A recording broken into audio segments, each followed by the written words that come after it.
فأعوذ بالله من الشيطان الرجيم. بسم الله الرحمن الرحيم. إن الله وملائكته يصلون على النبي يا أيها الذين آمنوا صلوا عليه وسلموا تسليما. اللهم صل على سيدنا محمد وعلى آله وصحبه أفضل صلواتك وعدد معلوماتك وبارك وسلم. شہنشین پر تشریف فرما علماء کرام، حاضرین، خواتین، السلام علیکم ورحمۃ اللہ وبرکاتہ. اللہ سبحانہ و تعالی نے نکاح کو انسانی ضرورت کا بہت ہی بنیادی اور اہم ذریعہ بنایا بشری اور فطری تقاضے کی تکمیل کے لیے. یہ وہ معاملہ ہے بشری اور فطری جس کی تکمیل کے بغیر انسان رہنا بھی ناممکن ہے. اور پھر یہ اتنا اہمیت کا حامل ہے کہ اللہ وحدہ لا شریک نے شوہر اور بیوی کے رشتے کو اپنی نشانیوں میں سے بتایا ہے. یعنی اللہ کی اگر ہم قدرت کو دیکھنا چاہتے ہیں، اللہ کو تو نہیں دیکھ سکتے. اللہ کی ذات پوشیدہ ہے، اس کا ادراک نہیں ہو سکتا. صفات کے ذریعے سے ہم اللہ کو دیکھ سکتے ہیں، پہچان سکتے ہیں. تو اللہ نے بہت سی چیزوں کو بتلایا.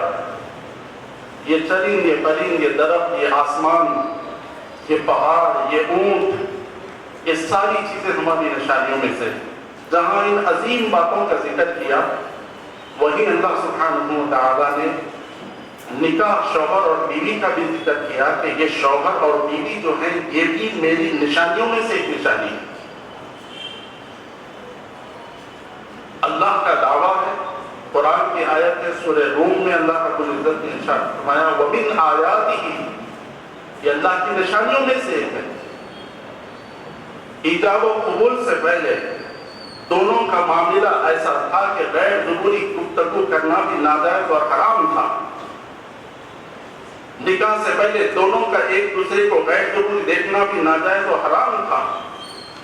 جیسے ہی ایجاب و قبول کے دو الفاظ ہو گئے، ان دونوں کے درمیان اللہ رب العزت نے ایسا رشتہ استوار فرما دیا کہ اب دونوں کا جدا ہونا ناجائز اور حرام قرار دیا. یہ اس کی اہمیت ہے. اور خود اللہ رب العزت نے آگے ارشاد فرمایا اس کی وجہ کیا ہے، کیوں آپ نکاح کریں؟ کیا اپنا اسٹیٹس دکھانے کے لیے، یا اپنی آرزوؤں کی تکمیل کے لیے، یا اپنی خواہشات کی تکمیل کے لیے؟ نہ، اللہ فرماتا ہے لِتَسْكُنُوا إِلَيْهَا.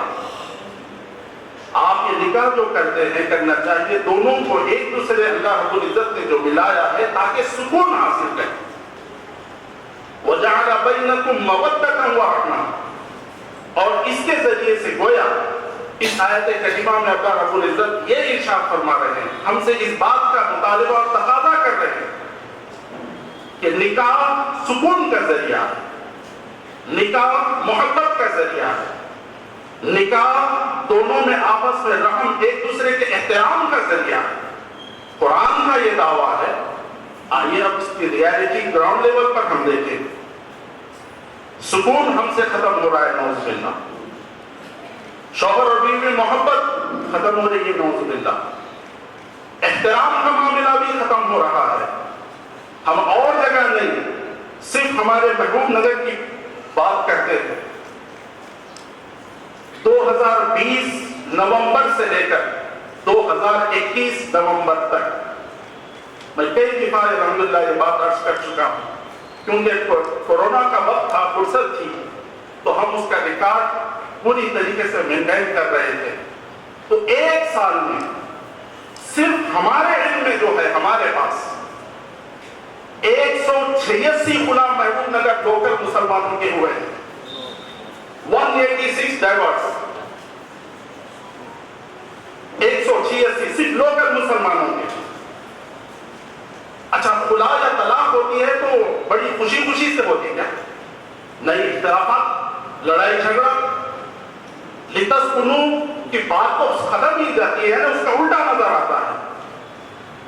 اور پھر یہ 372 لڑکے لڑکیاں نکاح کر کے، یعنی ایوریج میں اگر 5 لاکھ دلہن والوں کے اور 5 لاکھ دولہے والوں کے لگائیں تو 10 لاکھ روپے، اور پھر 186 into 10 lakh almost 18 crore 60 lakh rupees صرف ایک سال میں، کورونا کے پیریڈ میں محبوب نگر لوکل میں 18 کروڑ 60 لاکھ روپے خرچ کر کے 372 بچے بچیاں پھر سے اپنے گھروں میں بیٹھے ہوئے. اور آپ کو جان کر یہ بھی حیرت ہوگی، ان 186 میں کسی کے پاس پراپر ریزن نہیں تھا کھلا لینے کا. مزید آپ کو حیرانی یہ ہوگی، وہ کوئی جاہل نہیں تھے، پیوٹ نہیں تھے، آٹو چلانے والے نہیں تھے، ایوریج فیملی سے ان کا تعلق تھا، اعلیٰ سے اعلیٰ تعلیم یافتہ. لیکن کیا بات ہے کہ 186 خلا اس دور پہ ہو گئے. اور پھر حیدرآباد کی بات اگر کریں تو بہرحال اوورال تو نہیں، جن کو میں جانتا ہوں ان سے جب گفتگو ہوتی ہے وہ قاضی صاحبان سے، تو اس وقت یعنی گزشتہ ایک ہفتے کی رپورٹس میں آپ سے عرض کر رہا ہوں، اس وقت شادیوں سے زیادہ وہاں کھلا اور طلاق ہو رہے. ابھی طلاق کو سپریم کورٹ کی وجہ سے وہ سرٹیفکیٹ دے دے دے، ہر دو صورت میں کھلائی ہو رہا ہے. اور جبکہ وہاں کا حال یہ ہے کہ جناب احمد الدین اویسی صاحب نے ایک سروے کرایا تھا اپنا ذاتی طور پر، اور ریکارڈ انہوں نے بتایا کہ صرف حیدرآباد میں، اولڈ سٹی اور اس کے اطراف میں مسلمانوں کا جو فنکشن ہال میں شادی ہوئی ہے اس کا ایوریج بتا رہے ہیں سالانہ 5000 کروڑ روپے خرچ ہو رہا ہے. یہ میں نہیں بتا رہا ان کا سروے. تو میرے بزرگوں اور دوستوں، ایک طرف یہ حقیقت ہے، ایک طرف اللہ کا یہ دعویٰ ہے کہ سکون ہو، محبت ہو، مودت ہو. کیوں نہیں ہو رہا ہے یہ اس لیے نہیں ہو رہا ہے کہ ہم نے نکاح کو صرف آرزو کی تکمیل کا ذریعہ سمجھا، خواہشات کی تکمیل کا ذریعہ سمجھا. ارے میرا نکاح ہے، میرے بیٹی کا نکاح، بھائی کوئی قسم اس میں کسر باقی نہیں رہنی چاہیے، اعلیٰ سے اعلیٰ طور پر ہونا چاہیے، ہر قسم کی میٹھا، ہر قسم کی ڈشز اس میں ہونی چاہیے.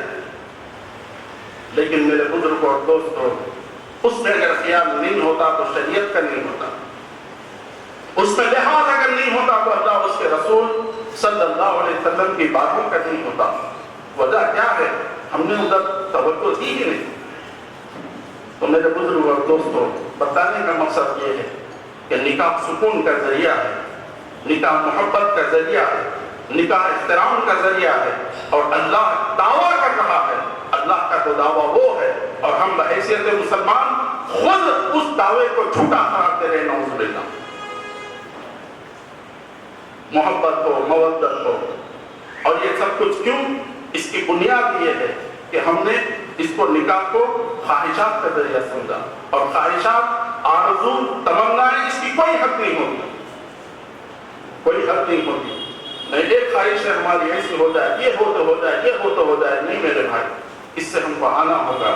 اس کے لیے بس سیدھا یہ پرابلم ہے، اور اس کا سلوشن بھی یہ ہے کہ ہم لڑکی کا انتخاب دینداری کے بنیاد پر کریں، لڑکی کو دینداری کے بنیاد پر اپنے گھر لانے کی فکر کریں، اور مسجد میں نکاح کریں، اور دوسرے دن ولیمہ، اور ولیمہ بھی اپنی حیثیت کے مطابق کیا جائے تو بہتر ہے. حدیث شریف میں جو آیا ہے وہ ایک بکرے کے تو ذکر آیا، ایک بکرے ولو بشاۃ، ایک بکرے کا تو ذکر آیا، اس کے ساتھ کریں. مگر دیکھیے حدیث شریف کے عمل کے معاملے میں ہم کتنا جا رہے ہیں لوگوں کے شو آف کے لیے، لوگوں کے دکھاوے کے لیے، اپنے حدود کو، اسٹیٹس کو مزید دکھاوا کرنے کے لیے نکاح کے موقع پر ہم بکرا نہیں، سووں کے مرغیاں کاٹتے ہیں. ٹھیک ہے، ضیافت ہے، اب جائز ناجائز اپنی جگہ ہے، سنت کی تکمیل کہاں ہو رہی؟ صرف ہم اس کو وائڈ کرنے کے لیے، لوگوں کو زیادہ جمع کرنے کے لیے اتنے مسائل میں ہم شریک ہو رہے ہیں. لہذا اس کو محدود کرتے ہوئے نکاح دین کی بنیاد پر لڑکی کا انتخاب ہو، نکاح ہو جائے، اور پھر سادگی کے ساتھ مسجد میں نکاح آج کل ہو رہا ہے ماشاءاللہ، وہ بھی ایک قسم کا عذاب ہو گیا۔ مسجد میں نکاح کا مطلب نکاح کریے، دلہن کو لے کے گھر چلے گئے۔ اب الٹا کیا ہو رہا ہے، مسجد میں نکاح ہو گیا، اب آ رہے ہیں دولہے میں 10 بجے 11 بجے، کیا نکاح ہو گیا، اب کسی کی پرواہ نہیں مہمان، اب کھانا کب، دولہے میں آنے کے بعد۔ ایسا نہیں ہونا چاہیے۔ یہ بس اتنا ذہن میں رکھیں، اللہ کی نشانی، اللہ کا دعویٰ سکون کا ہے، اللہ دعویٰ کر رہا ہے، یہ سکون کا رشتہ ہے، یہ محبت کا رشتہ ہے، یہ احترام کا رشتہ ہے، اللہ کا دعویٰ ہے، اس کو ہم خود اپنے ہاتھ سے خراب کر رہے ہیں۔ ایسا نہیں ہونا چاہیے۔ اس کے لیے بس دینداری کی بنیاد پر اگر ہو تو بڑی آسانی کے ساتھ یہ مرحلے طے ہو سکتے ہیں۔ اور پھر خاص طور پر نکاح کو آسان اگر کرنا ہے، خرچ کے بارے میں، تو آپ کا ہمارا فوکس لڑکی والے نہیں بلکہ لڑکے والوں پر ہونا چاہیے۔ ہر لڑکے والے یہ طے کر لیں کہ ہم کھانا نہیں کھائیں گے، ہم جہیز نہیں لیں گے۔ بیچارہ بیٹی والا تو ایک قسم کی مجبوری میں ہوتا ہے، اور جا کر اسی کو ہم پھر پریشرائز کریں تو ذرا مشکل ہو جاتا ہے۔ تو ہماری تمام توپوں کا رخ لڑکی کے بجائے لڑکے والوں کی طرف موڑ دے کہ بھائی آپ جب بھی نکاح کریں اپنے بچے کا، سادگی سے کریے، کنڈیشنز میں یہ بات رکھیے کہ ہم کھانا وغیرہ نہیں کھائیں گے، جہیز وغیرہ نہیں لیں گے۔ دعا ہے کہ اللہ تبارک و تعالیٰ جو کچھ بھی کہا اور سنایا گیا خلوص نیت کے ساتھ سب سے پہلے مجھے، آپ کو اور ہم سب کو اس کو سمجھنے، اس پر عمل کرنے اور اس کام کرنے کی توفیق عطا فرمائے۔ وآخر دعوانا الحمدللہ۔